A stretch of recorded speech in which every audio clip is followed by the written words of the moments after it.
नमस्कार, स्वागत है। मैं हूं अमरिंदर कुमार। आज मुझे वीडियो बनाने की बिल्कुल इच्छा नहीं थी।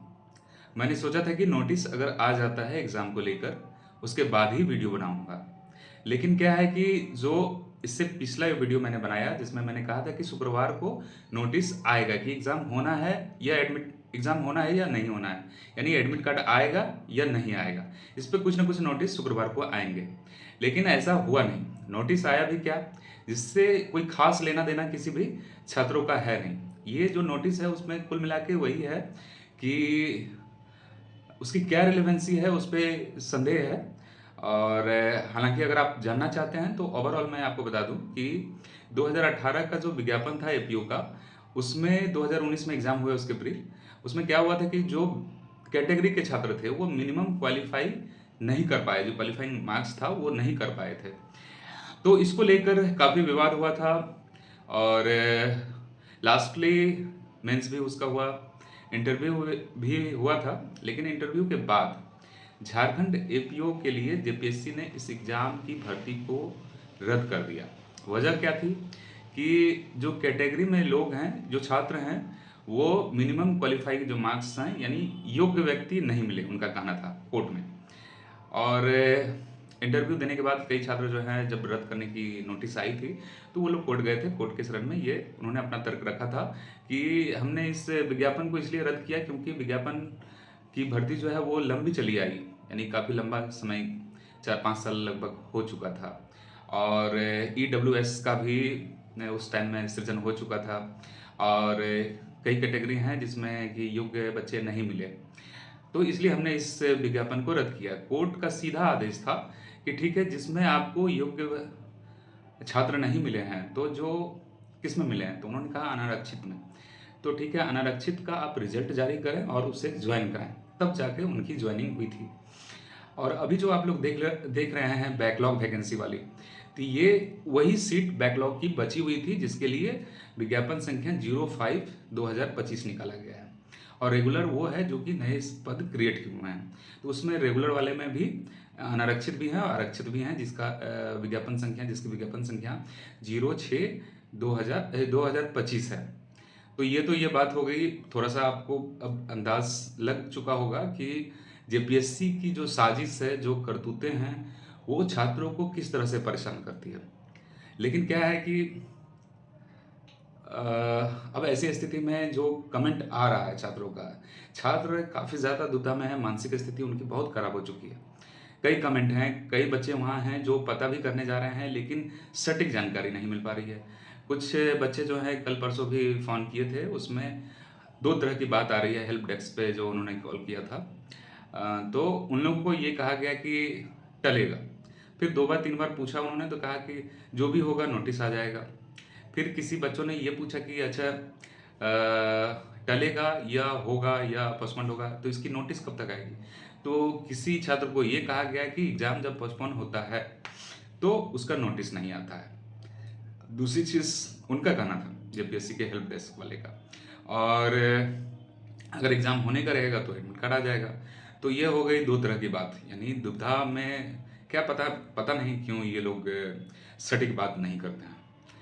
और कई छात्र हैं जो हम लोग के इस चैनल से जुड़े हुए हैं, वो लोग पता करने की कोशिश भी किए, तो जो भी बोला गया है उनको, वो लिखित नहीं है, सिर्फ़ वो मौखिक बोला गया है कि एग्ज़ाम टलेगा।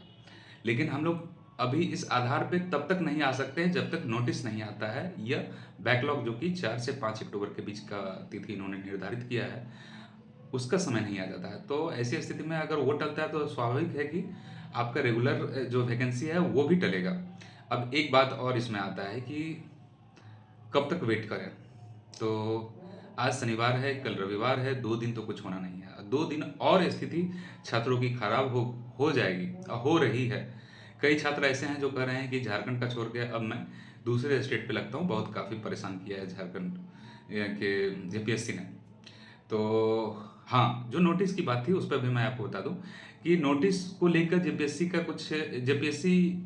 के पिछले किसी एग्ज़ाम में, जिसका कि शायद प्रोफ़ेसर की बहाली है या कोई बहाली है, जो आप रिसर्च कीजिएगा, सर्च कीजिएगा तो वो नज़र आएगा कि हाई कोर्ट ने आदेश दिया है कि शायद उन्होंने रिजर्वेशन में या किसी कोटे में किसी न किसी चीज़ की अनदेखी की है, और शायद उसमें भी यही मामला रहा होगा। ये अभी मैं पूरी तरह से श्योर नहीं हूँ, क्योंकि ये नोटिस डालने का पर्पस 2 ही चीज़ें हो सकती है कि जिस तरह पिछली बार हुआ, वो चीज़ अब ना हो। वो ये चीज़ लेके चलेगा कि ठीक है, अगर उस कैटेगरी में छात्र नहीं मिलते हैं तो उसको छोड़ के आगे बढ़ना है। वो नोटिफ़िकेशन में आपने पढ़ा होगा, जो 3 नोटिस में 2 नोटिस में आपने स्पष्ट देखा होगा। एक नियमावली वाली थी और एक जो 1 पेज की थी और एक और नोटिस थी। तो ये मुद्दा तो ख़त्म। अब आते हैं हम लोग मुद्दे पे कि हम लोग क्या कर सकते हैं। फ़िलहाल हम लोग ये चीज़ सोच के चल सकते हैं कि चलो जो परिस्थितियाँ हैं, जो आप लोग आकलन कर रहे हैं, वो आकलन मैं भी कर रहा हूँ कि अभी अगर जेपीएससी कोई साजिश ना रची हो, तो संभव ही नहीं है कि ये एग्ज़ाम अपनी संभावित तिथि पर हो। तो अभी तक मेरा यही मानना है, जो परिस्थितियाँ नज़र आ रही है। आप लोगों ने भी पढ़ा होगा परिस्थितिजन्य साक्ष्य, तो उस आधार पे भी मेरा और आप लोगों का भी आकलन लगभग सही जा रहा है। अगर जेपीएससी धोखा ना दे तो ओवरऑल कहने का तात्पर्य यही है। और अगर आप बहुत ज़्यादा परेशान हैं तो अब इस चीज़ को माइंड से निकालें, और ये कहीं न कहीं मान के चलें कि हो सकता है कि ना हो। हाँ, जिन्होंने टिकट कटा लिया है, उसे अभी कैंसल ना कराएँ।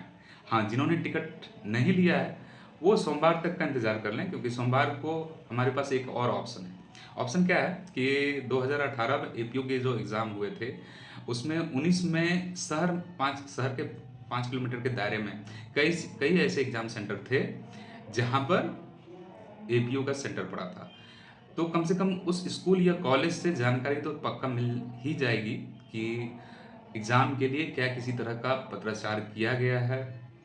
तो कहीं न कहीं आप लोग प्रयास कीजिएगा, मैं भी अपने स्तर से कोशिश करूँगा आप लोग के माध्यम से या अपने भी जो स्रोत होंगे उसके माध्यम से, कि कम से कम जेपीएससी तो अगर नोटिस भी डालता है तो वो तो रात के 8 बजे बताएगा, या हो सकता है ना डाले, वो ये कहे कि जो मैं 3 तारीख को बताऊँगा, तब तो और परिस्थिति खराब हो जाएगी। तो ये आगे के स्टेप के बारे में हम लोग बात कर रहे हैं कि कॉलेज या जो वहाँ के राजकीय विद्यालय होंगे, वहाँ पे पता लगाया जा सकता है। अगर जो रांची के छात्र हैं, उनसे सविनम्र निवेदन है कि आप लोग भी कोशिश कीजिए, क्योंकि आप लोग वहाँ लोकल हैं। हाँ, बिहार की बात रहेगी तो उसके लिए तो मैं पहले से ही हूँ। रांची में आप लोग प्रयास कीजिए, और जो पूरे देश से बच्चे आ रहे हैं, थोड़ा-सा आप लोग भी परेशान हैं, लेकिन अगर आप लोग संवाद करते हैं, और दुःख है हमें इस बात का कि इतने सारे चैनल हैं, जो जुडिशरी एपीयू की तैयारी कराते हैं, कोर्स बेचना है सिर्फ। अभी जो स्थिति चल रही है छात्रों की, इस पे क्यों नहीं बना रहे हैं वो? अगर आप वो बनाते तो कम से कम कहीं न कहीं कुछ सारे जन अपनी बात तो रख सकते थे। अपनी बात रखते तो कहीं न कहीं जो मानसिक पीड़ा हो रही है, जो प्रताड़ित होते जा रहे हैं छात्र, उससे थोड़ी-सी राहत मिलती। तो ऐसे लोगों से थोड़ी-सी क्या कहा जाए, दुःख है। लेकिन हम लोग जुड़े हैं इस चैनल के माध्यम से, तो हम लोग कोशिश करेंगे इस चीज़ को लेके कि सोमवार को दोपहर में स्कूल का टाइमिंग होगा, उस टाइम में कुछ न कुछ जानकारी जुटाया जाए। शाम में नोटिस आया तो ठीक है, नहीं आया तो दिन में हम लोग का कोशिश ये रहेगा कि जो भी रांची के बच्चे हैं, वो कम से कम ये पता तो ज़रूर कर लें अपने स्तर से। और जैसा जो हो आप कमेंट ज़रूर करें इसमें, ताकि और भी जो बच्चे हैं जुड़े हुए हैं, जिनकी मानसिक पीड़ा का मैं वर्णन नहीं कर सकता हूँ, तो आप लोग इसमें मदद करें। तो अब हम लोग का ये एक संवाद था, और इस संवाद को जारी रखने के लिए हमारा कमेंट का जो है वो खुला रहेगा ऑप्शन। आप जो भी कमेंट करेंगे, सारे लोग करें, मैं भी जवाब दूँगा। आपके पास भी कोई जानकारी आती है तो आप भी इस वीडियो के कमेंट में डालें, ताकि और छात्रों को जो है थोड़ी-सी राहत हो। तो आज के लिए बस इतना ही। आपसे अनुरोध है कि हमारे चैनल को सब्सक्राइब करें, ताकि ज़्यादा से ज़्यादा छात्रों को जो है राहत मिल सके। धन्यवाद, नमस्कार।